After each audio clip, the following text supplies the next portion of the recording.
Terima kasih Anda masih menyaksikan Kompas Petang, Saudara. Kiper andalan skuad Garuda yang bermain di Liga Amerika Serikat bersama dengan FC Dallas, Martin Paes, telah mendarat di Jeddah, Arab Saudi. Paes sempat mengalami cedera saat membela klubnya pada awal Agustus 2025, Saudara. Penjaga gawang berusia 27 tahun ini dibekap cedera hamstring, Saudara. Cederanya itu membuat Paes absen dalam 7 laga di FC Dallas di Liga Utama Amerika Serikat. Dia juga tidak dipanggil ke timnas Indonesia pada jeda internasional September 2025.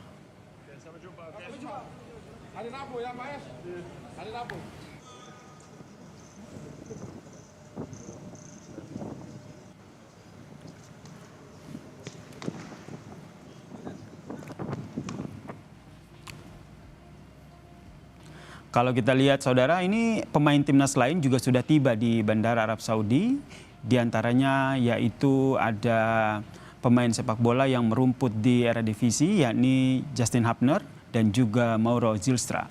Keduanya pun tentu disambut supporter timnas yang telah menunggu di Bandara Internasional King Abdul Aziz, Jeddah, Arab Saudi.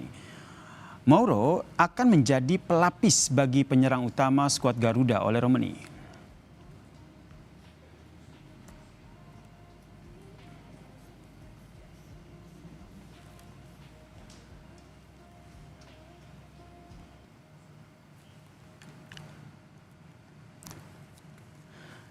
Seluruh pemain timnas sudah berada di Arab Saudi, Saudara. 28 pemain telah mengikuti latihan pada Senin malam, termasuk Calvin Verdong dan juga Kevin Dix serta Martin Paes.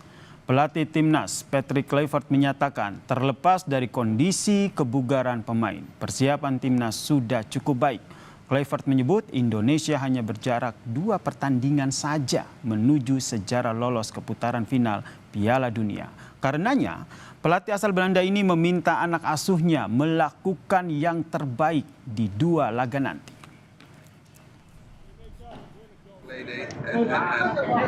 That's the most important thing. You prepare them, but the day itself, the execution needs to be good. Set pieces, ball possession, ball loss, everything needs to be on fleek because we're 180 minutes plus away from the World Cup.